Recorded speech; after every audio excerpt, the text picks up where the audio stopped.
Today we will start our biology class for 9th standard. Now topic tissue and the topic connective tissue. Now third topic fluid connective tissue. Previously I had already discussed about connective tissues. Now third fluid connective tissue.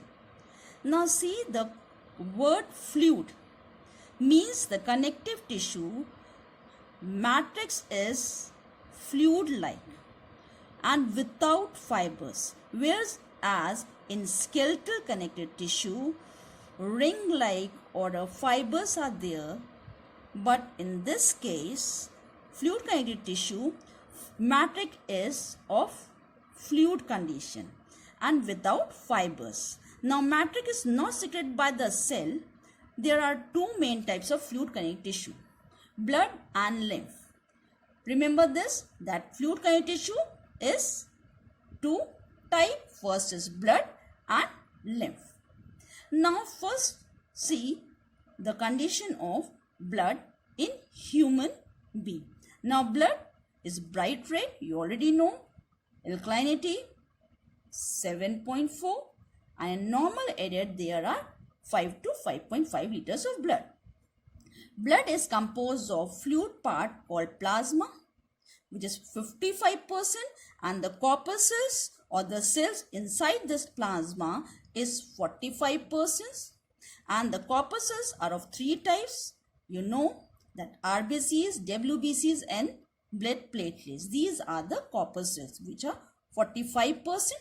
Now first RBCs, first corpuscles RBCs, red blood corpuscles. Now red blood corpuscles or erythrocytes are circular, biconcave, enucleated. Remember shape, because you have to write the difference between red blood RBCs, WBCs and blood platelets. So remember each and every keywords, so you have to later on you have to compare it. Now first of all name RBCs is also called erythrocyte, leukocyte. RBCs structure circular, biconcave, enucleated. Now without nucleus but in adult condition, okay, mature condition. They contain hemoglobin, pigment. That's why the color of the blood is bright red, because of the presence of hemoglobin.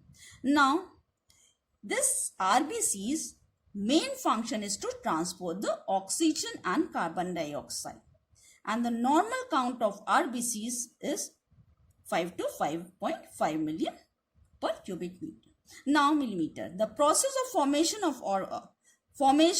is called erythropoiesis. Okay, formation of RBCs, erythropoiesis.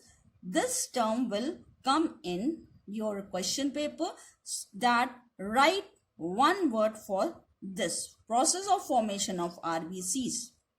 Now take place in, this is all the question, this is all the answer, your answer. In this you have to write where the red blood cells form.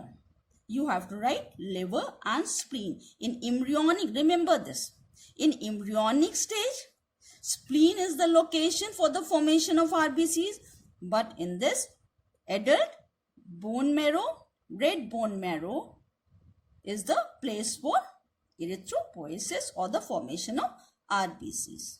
Now WBCs.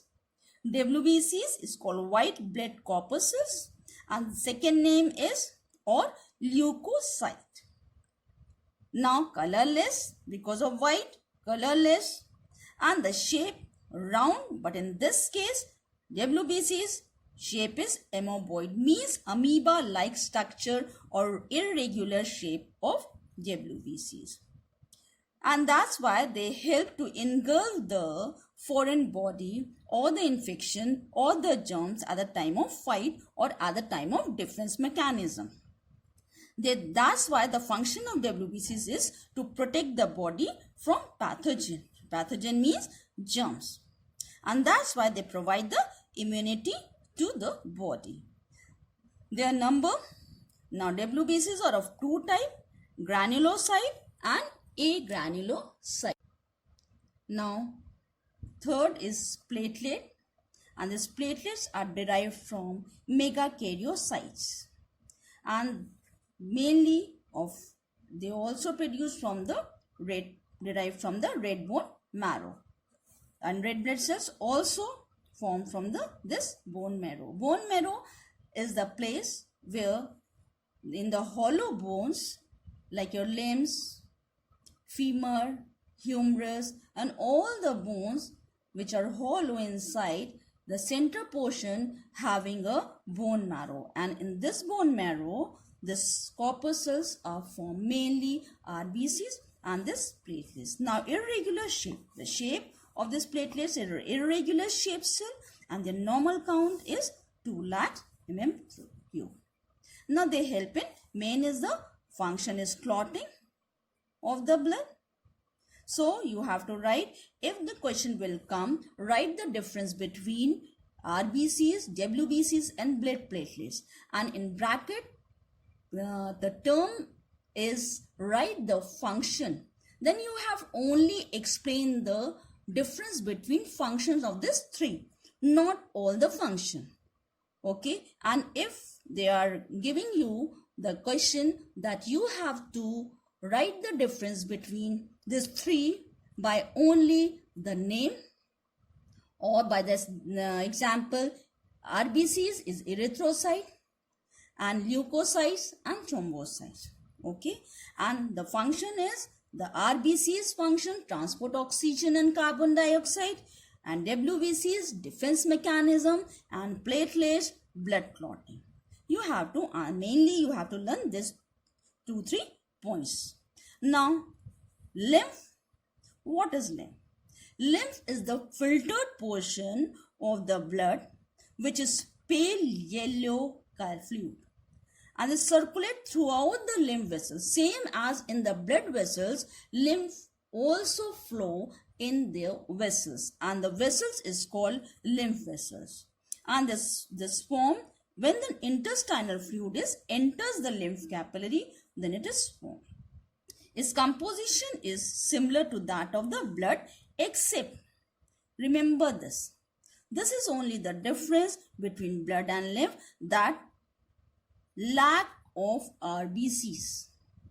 In lymph, lack of RBCs, absence of RBCs in lymph, whereas blood, because of a red color, because of the hemoglobin which is present in the RBCs, and carries less protein than the plasma. Remember that, less protein and absence of RBCs, and cell is called lymphocyte.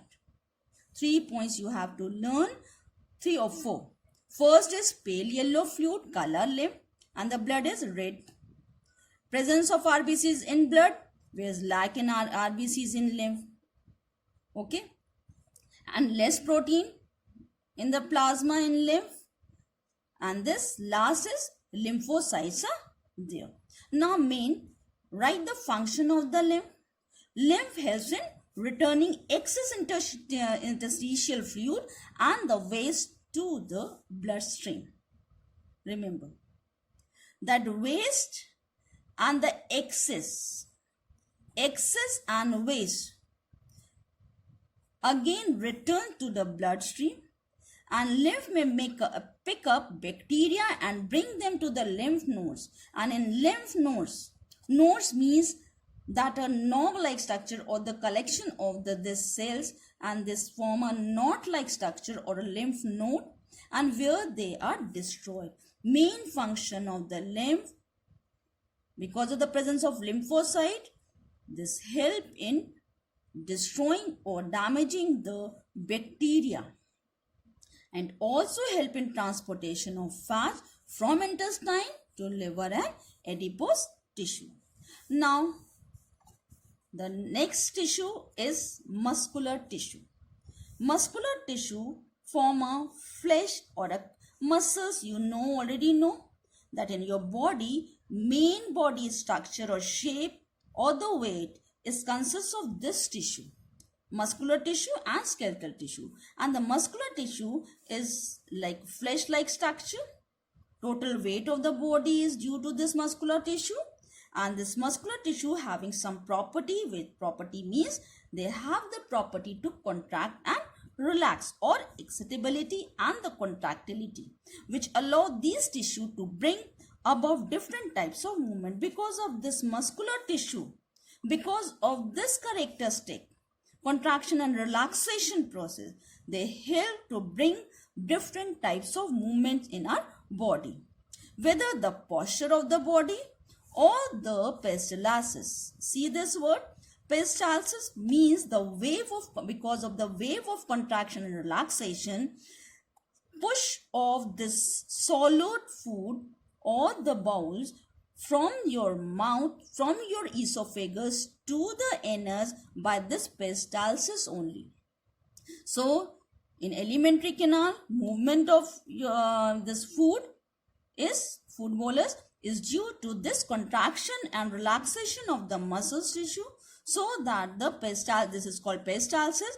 And whether the internal muscles or your skeletal muscles or the muscular tissue, your muscular tissue form the posture of the body, help in your movement of the body, and the internal contraction and relaxation moves the internal system or the internal material from one place to another place in your alimentary canal or in the urinary bladder, because of the urinary bladder having some sphincter muscles, and this helps in removing out of urine by the contraction and relaxation of this muscular activity. The muscles can be further classified into three principal categories: striated, unstriated, and cardiac muscles.